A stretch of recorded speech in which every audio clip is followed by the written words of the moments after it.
संस्कृत की कक्षा में सब लोगों का स्वागत है। बहुत सारे लोग राह देख रहे होंगे कि संस्कृत की तासीर होगी, तो आज हम आए हैं संस्कृत में। पहले पीरियड में आपको सिर्फ प्रस्तावना दी गई थी और संस्कृत अनुवाद के लिए 4-5 एक प्रात्यक्षिक के रूप में आपको कुछ उदाहरण दिए गए थे। दुख की बात ऐसी है कि आप लोगों को, सब लोगों को हमने बताया था कि 10 वाक्य आपको कंस्ट्रक्ट करने हैं, लेकिन एक भी बच्चे का मुझे रिव्यू नहीं आया या एक भी बच्चे ने अपने उत्तर नहीं भेजे। तो इस पर से आप लोगों की उदासीनता यह दिखती है। एक तो आप लोग उत्साह से नहीं है या फिर इसको कैजुअल ले रहे हैं। अगर आप लोगों के उत्तर हम लोगों को आते हैं, फीडबैक अगर आपका मिलता है, तो पढ़ाने में आनंद रहेगा और पढ़ाने की जो पद्धत है वह और बेहतर रह सकती है। तो अभी अपेक्षा है कि इसके बाद आप लोगों को जो बताया जाएगा उसके उत्तर आप भेजेंगे, यह आपसे उम्मीद रखते हैं। अब संस्कृत हम 8वीं तक हम लोगों ने संस्कृत लिया। 8वीं तक बहुत सारी कथाएं थी, आप लोगों को छोटे छोटे उदाहरण दिए, व्याकरण का बहुत सारा अंश 6वीं 7वीं 8वीं में हमने देखा। जो 6वीं 7वीं 8वीं में या 6ठी कक्षा में, 7वीं कक्षा में और 8वीं कक्षा में जो हमने देखा है, उससे अलग कुछ भी व्याकरण हम लोगों को 9वीं या 10वीं में देखने को नहीं मिलेगा। वही व्याकरण रहेगा, सिर्फ कथाओं का स्वरूप बदलता है। जैसे कथाओं का स्वरूप कैसे बदलता है, तो आप लोगों को मैं एक कथा बताता हूँ। जैसे हमने रामायण नाम सुना, अभी छुट्टियां ही चल रही है, ये जो लॉकडाउन के पीरियड में पूरी रामायण खत्म हुई। रामायण के रचयिता कौन है? तो रामायण की रचयिता है महर्षि वाल्मीकि। महर्षि वाल्मीकि रामायण के रचयिता है। अब सब लोगों ने रामायण देखी होगी, नहीं देखी होगी तो भी बहुत सारे लोगों को रामायण मालूम है। मैं कथा से आपके अपनी नबी की शुरुआत करना चाहता हूं। कौन थे महर्षि वाल्मीकि? इनकी एक कथा पता तो आप लोगों ने सुनी होगी, घर पर दादी ने बताई होगी, नानी ने बताई होगी, कभी पिताजी ने, माँ ने बताई, या कई टीवी पर देखी होगी। फिर भी एक पुनरावृत्ति या फिर विषय प्रवेश, इस आधार पर आप देखिए कौन थे महर्षि वाल्मीकि। तो महर्षि वाल्मीकि एक रत्नाकर नाम का डाकू था, जो घने जंगलों में रहता था। जंगल से गुजरने वाले जो लोग थे, उन लोगों को अड़ाता था, उनका धन लूटता था, जबरदस्ती धन लूटता था। अगर किसी ने धन नहीं दिया तो उसको मारता था। सारे लोग उस जंगल से जाने के लिए डरते थे। फिर भी मार्ग, इस नगरी से उस नगरी जाने का मार्ग आसान होने के कारण, नजदीक का होने के कारण, कुछ लोग साहस करते थे उस मार्ग से गुजरने का, और उसके परिणाम भी भुगतने पड़ते थे उनको। ऐसे बहुत सारे लोगों की लूट करता था, धन अपने घर ले जाता था। एक दिन नारद मुनि उस जंगल से विचरण करने लगे। जब एक नगरी से दूसरी नगरी जाने के लिए नारद निकले, तो नारद को बहुत लोगों ने समझाया कि महर्षि, देवर्षि, आप इस मार्ग से न जाए। रत्नाकर नाम का एक बहुत ही भयंकर, भयानक, क्रूर ऐसा डाकू इस जंगल में रहता है। फिर भी महर्षि ने माना नहीं। वो जो देवर्षि नारद थे, वह देवर्षि नारद उसी मार्ग से चलने लगे और रास्ते में उनको रत्नाकर ने अड़ाया। और रत्नाकर ने अड़ाया, रत्नाकर पूछता है कि तुम्हारे पास जो कुछ धन है वो मैं ले लूंगा, और तुम्हारे पास धन नहीं तो फिर तुम अपने प्राण त्यागने के लिए तैयार हो जाओ। तब नारद ने उसको समझाया कि हे रत्नाकर, ये पाप, ये अनाचार, ये अत्याचार किस लिए? और ये जो पाप, ये कुकर्म, ये दुष्कर्म तुम कर रहे हो, इस दुष्कर्म का फल तुम्हें अवश्य ही प्राप्त होगा। और इसका जो बुरे कर्म का बुरा फल है, इसके तुम अकेले भोगता रहोगे। तुम्हारे सुख में सब तुम्हारे साथी है, लेकिन तुम्हारे पाप में तुम्हारा कोई भी साथी नहीं रहने वाला। रत्नाकर को अजीब लगता है। वह कहता है ऐसे थोड़ी है, मेरा परिवार है, मैं जो कुछ कर्म करता हूँ, जो कुछ लोगों से छीनता हूँ, ये सारे धन का उपभोग मेरे परिवार वाले लेते हैं, मेरी पत्नी लेती है, मेरे पिताजी लेते हैं, वह भी मेरे पाप में भागीदार है। तो रत्नाकर ने कहा कि तुम अपने परिवार से जाकर पूछ सकते हो। रत्नाकर अपने घर जाता है और पत्नी को पूछता है कि मैं जो कुछ करता हूँ वह सब तुम लोगों के लिए करता हूँ, तो मुझे इस बुरे कर्म का जो फल मिलने वाला है उस पर तुम भागीदार हो।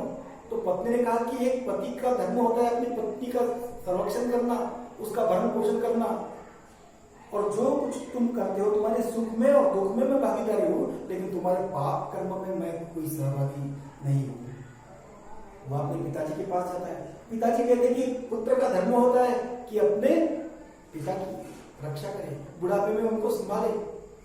तुम अपना कर्तव्य किस आधार पर कर रहे हो वह महत्वपूर्ण है, लेकिन तुम अगर इसके लिए पापाचरण करते हो, पाप का मार्गानुसरण करते हो, तो उस पाप के हम भागीदार नहीं है। रत्नाकर की आंखें खुलती है और यह रत्नाकर सीधा जाता है जंगल और उस वाल्मीकि के चरण पकड़, माफ कीजिए, उस महर्षि देवर्षि नारद के चरण पकड़ता है और उसे कहता है कि अब मुझे पश्चाताप हो रहा है, आप मुझे इस पाप से मुक्ति का मार्ग बताइए। तब इस रत्नाकर को देवर्षि नारद ने एक नाम जपने का मंत्र दिया, वह था राम नाम का। अब इस राम नाम का जप करते करते सालों बीत गए। वल्म का, जिसे वारुल कहते हैं उनको, वह पूरा उस रत्नाकर के शरीर पर जड़ गया। कुछ सालों के बाद जब वहां से अपने ऋषि जा रहे थे तो उन्होंने देखा कि कहीं तो राम नाम की धुन सुनाई दे रही है। उन्होंने देखा तो वह जो रत्नाकर जो था वह रत्नाकर राम नाम का जप करने में लीन था और उस रत्नाकर डाकू का एक साधु में रूपांतर हुआ था, वह साधु बन गया था और वही रत्नाकर आगे चल के महर्षि वाल्मीकि बने। अब यह महर्षि वाल्मीकि अपनी प्रातःचर्या करने के लिए सुबह अपने आश्रम से एक बार तमसा नदी के किनारे पर जा रहे थे। तभी उन्होंने देखा कि एक क्रौंच पंछी है, नर है और मादी है, वह क्रौंच पंछी खेल रहे हैं। उतने में एक शिकारी का बाण आता है और उसमें से मेल क्रौंच पंछी को लगता है, और जैसे ही उसको लगता है तो वो खून से लथपथ नीचे गिरता है और वो जो फीमेल है वह वहां रोती बिलखती दिखती है। यह सारा दृश्य देखकर इस वाल्मीकि के मुख से अचानक एक शाप वाणी बाहर निकलती है। वह थी मां निषाद प्रतिष्ठाम पवनमः शाश्वती समः यत् क्रौंच मिथुनादेकम अवनीहि काम मोहितम, कि हे निषाद, जिस प्रकार ये पंछी, ये फीमेल पंछी विलाप कर रही है, उसी प्रकार तुम भी अपने जीवन में विलाप करते रहोगे और कभी तुम्हें एक शांति का अनुभव नहीं होगा। और यह अनुष्टुप छंद में ये जो पंक्ति शाप वाली इस वाल्मीकि के मुख से निकली है। फिर वही देवर्षि ने उसको उसी छंद में इस रामचरित के लिखने का मार्गदर्शन किया और यह वाल्मीकि ने रामायण, यह काव्य जिनके कुल 24,000 श्लोक है, इस रामायण में श्लोक संख्या है 24,000 और यह 7 कांडों में विभाजित है। ऐसा यह एक रामायण नाम का जो आद्य काव्य है, वह आद्य काव्य इस महर्षि ने लिखा। इन महर्षि ने आद्य काव्य लिखा इसलिए इनको आदि कवि कहा जाता है। इस प्रकार इस रामायण की कथा हम लोगों ने सुनी है। यह पूरा अनुष्टुप छंद में लिखा गया रामायण है। एक आदर्श भाई राम, आदर्श राजा राम, आदर्श भाई लक्ष्मण, आदर्श सेवक हनुमान, आदर्श पत्नी, इन सारे आदर्शवाद से भरा हुआ यह एक आदर्श काव्य है रामायण। जिस प्रकार इस रामायण के लेखक महर्षि वाल्मीकि हैं, इस प्रकार संस्कृत साहित्य में अतुलनीय ऐसे काव्य लिखे गए हैं। रामायण महाभारत यह प्रचलित काव्य है। इसी प्रकार पंचतंत्र में यह प्रसिद्ध, हम लोगों ने विष्णु शर्मा का नाम सुना है, पंडित विष्णु शर्मा इसके लेखक है। हितोपदेश नारायण पंडित ने लिखा यह हितोपदेश। वृक्षकटिकम शूद्रक ने लिखा हुआ वृक्षकटिकम। नीति शतकम, वैराग्य शतक, श्रृंगार शतक राजा भर्तृहरि ने लिखा हुआ यह काव्य है। कालिदास अभिज्ञान शाकुंतलम, मालव्याग्निमित्रम, ऐसे काव्य लिखने वाले जिनके 2 महाकाव्य हैं, एक है रघुवंशम और मेघदूतम दूत काव्य लिखने वाले कुमार संभवम का महाकाव्य है। तो इस प्रकार का महाकाव्य लिखने वाले कालिदास ऐसे प्रचुर महर्षि, विद्वान, प्रकांड पंडित, ज्ञानी, ऐसे लोगों का साहित्य, यह सब हम लोगों को संस्कृत में देखने को मिलता है। सिर्फ संस्कृत में रामायण महाभारत ऐसी कथाएं है तो नहीं। हम लोगों ने सिर्फ आप लोगों को प्रस्तावना के लिए, हमारे विषय में प्रवेश करने के लिए हम लोगों का विषय सुकर हो, संस्कृत यानी से केवल ग्रामर या कुछ ऐसी रटने वाली चीज अत्यंत जैसे उदासीन बोरिंग ऐसी कोई चीज नहीं है। तो संस्कृत यह साहित्य हम लोगों को तन मन की शुद्धि के लिए, अपने अंतर मन की शुद्धि के लिए और एक आदर्श जीवन जीने के लिए प्रवृत्त करने वाला एक संस्कृत साहित्य है, जिसमें हर चीज के बारे में विद्वत्वम च नृपत्वम च नैव तुल्य कदाचन स्वदेशे पूज्यते राजा विद्वान सर्वत्र पूज्यते। और विद्वत्ता जिसे हम लोग नॉलेज कहते हैं, इस नॉलेज और किंगडम इन दोनों की कभी कंपेयर नहीं कर सकते, दोनों की कभी तुलना नहीं कर सकते, क्योंकि राजा की पूजा सिर्फ अपने राज्य में होती है और विद्वान सब तरफ पूजा जाता है। इस प्रकार अप्रतिम ऐसे संस्कृत श्लोकों के द्वारा ज्ञान की महत्ता हम लोगों को पता चलती है। तो इसी प्रकार हम 9वीं कक्षा में ऐसी आप लोगों को एक कथा मैं बताता हूं, जिस कथा से हम लोग आरंभ करेंगे, जो श्री पद्म शास्त्री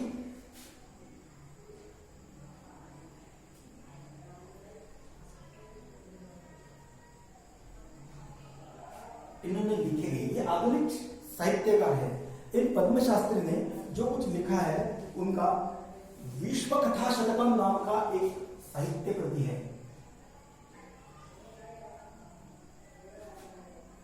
विश्व कथा, विश्व कथा यानी विश्व में प्रचलित ऐसे कथा के बारे में उन्होंने कहा। और शतकम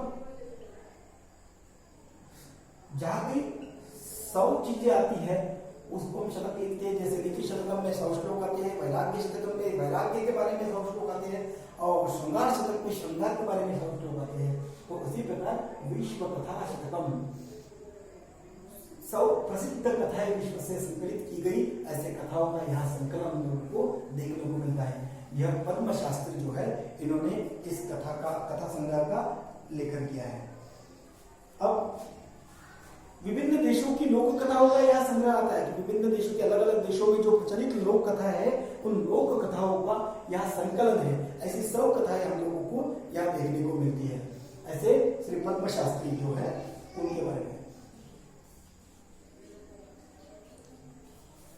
बताने का तात्पर्य ऐसा है कि लोभ के दुष्परिणाम और त्याग के अच्छे परिणाम, त्याग के फायदे और लोभ के दुष्परिणाम, यह इस कथा के माध्यम से हम लोगों को प्रकट किए गए हैं, बताए गए हैं। अब ये पद्म शास्त्री के बारे में मैं थोड़ी बहुत माहिती आप लोगों को बताना चाहता हूँ। उनकी जो कुछ इंफॉर्मेशन है, उनकी जीवन शैली के बारे में कुछ बताना चाहता हूँ। ये साहित्य रत्न, शिक्षा शास्त्री इन उपाधियों से युक्त है और इन्होंने रशियन डिप्लोमा भी हासिल किया है। इन्होंने एक काव्य तीर्थ, जिनको साहित्य आयुर्वेदाचार्य, यह भी उपाधि उनको प्राप्त हुई है, और राजस्थान साहित्य अकादमी का उनको स्वर्ण पदक प्राप्त हुआ है। ऐसे यह पद्म शास्त्री, इनके कुछ निम्नलिखित यानी इनकी कुछ कथाएं, किताबें प्रसिद्ध है, जिसमें सिनेमा शतक, सिनेमा के बारे में उन्होंने कुछ चलचित्र लिखी है। चाय शतकम, ये शतक की लिखावट में ज्यादा दिखते हैं।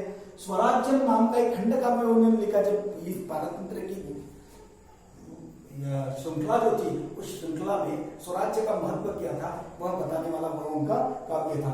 एक विश्व कथा शतकम, जिसके बारे में हम अभी ये कर रहे हैं, ये कथानक है, और महावीर चरितामृतम, ऐसी प्रसिद्ध कथाओं के लेखक जो है वह है अपने पद्म शास्त्री।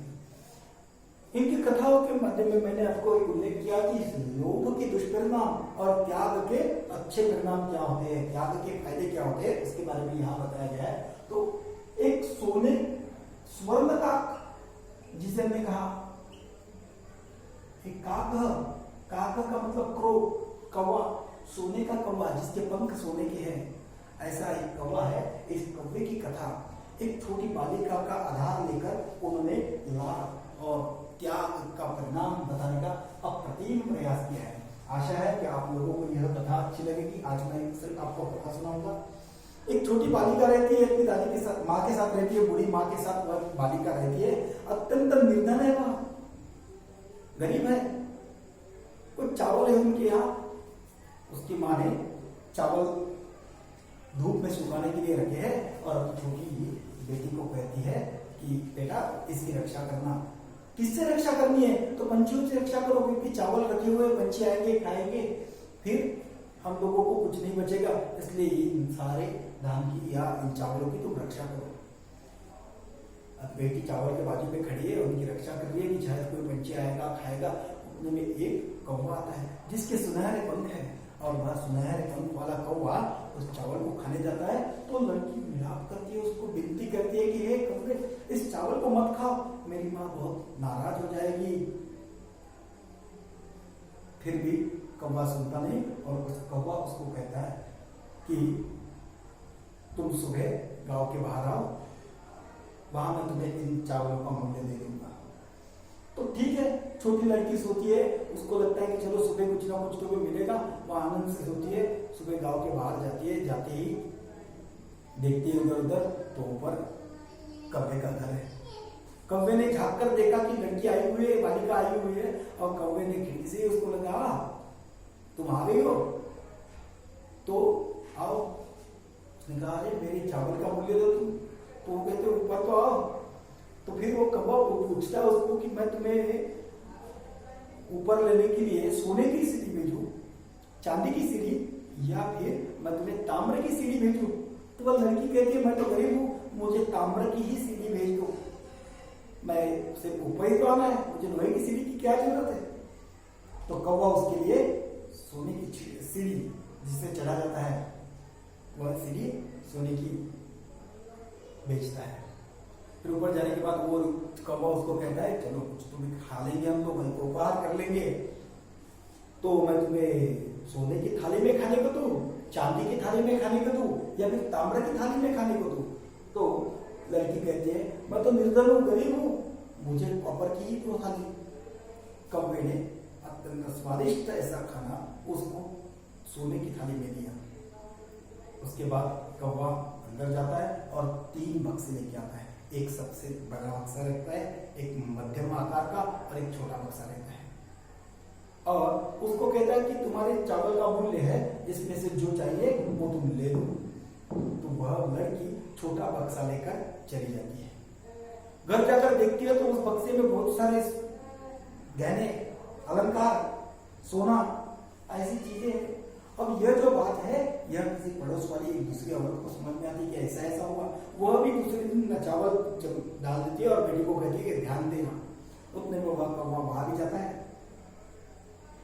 वही दोहराते हैं कि वो बोलती कि मेरे इसके पैसे दो, मूल्य दो।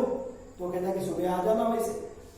तो यह लड़की जाती है, और लड़की जाने के बाद कौवा उसी प्रकार उसको तुम आ गई हो, तो वो नीचे से बोलते कि मुझे मेरा पैसे दो। लेकिन वह बोलता है कि तुम्हें कौन सी सीढ़ी चाहिए? तो बोलते कि मुझे सोने की सीढ़ी चाहिए। वो अत्यंत तो घमंड रहती है वह लड़की। लालची माँ ने उसको समझा के भेजा था कि जाके हमें धन चाहिए। अंदर जाने के बाद उसको जब खाने के लिए उस कौवे ने पूछा तो वह कहती है कि मुझे सोने की थाली में खाना चाहिए। तो कौवा उसको ताम्र की थाली में देता है। जब उसके सामने 3 बक्से रखे जाते हैं तो वह सबसे बड़ा बक्सा उठाती है। इस प्रकार वह लालच करती है। लेकिन क्या होता है सबसे बड़ा बक्सा उठाने के बाद? क्या सोचा आपने क्या होगा सबसे बड़ा बक्सा उठाने के बाद? तो बड़ा बक्सा लेकर वो जब जाती है, घर जाती है, और उस बक्से को जैसे ही खोल के देखती है, उसमें से एक भयंकर ऐसा काला सांप निकलता है। और इस प्रकार उस लालची लड़की को उस लोभ का फल मिलता है। और ये जो पहली लड़की थी जिसने लालच नहीं किया, उसको अपने त्याग का, अपने लोभी वृत्ति न रखने का अच्छा फल मिलता है। और जो लोभ से युक्त फल रखने, इच्छा रखने वाली या लोभ करने वाली जो लड़की थी, उसको फल मिला भयंकर सांप के रूप में। तो इस प्रकार यह कथा हम लोग जल्दी ही देखेंगे। इस अपने पाठ का नाम है स्वर्ण काकः, और यह कथा विश्व कथा शतकम, जो श्री पद्म शास्त्री ने लिखी है, उनके द्वारा लिखी गई विश्व कथा शतकम से लिया गया यह स्वर्ण काक पाठ हम अगली कथा में देखेंगे। तब तक के लिए आप लोगों को फिर पुराना ही टास्क दिया जाता है कि आप लोगों ने संस्कृत के अत्यंत सरल आसान 10 वाक्य बना के मुझे भेजने हैं। तब तक के लिए पुनः मिलाऊंगा।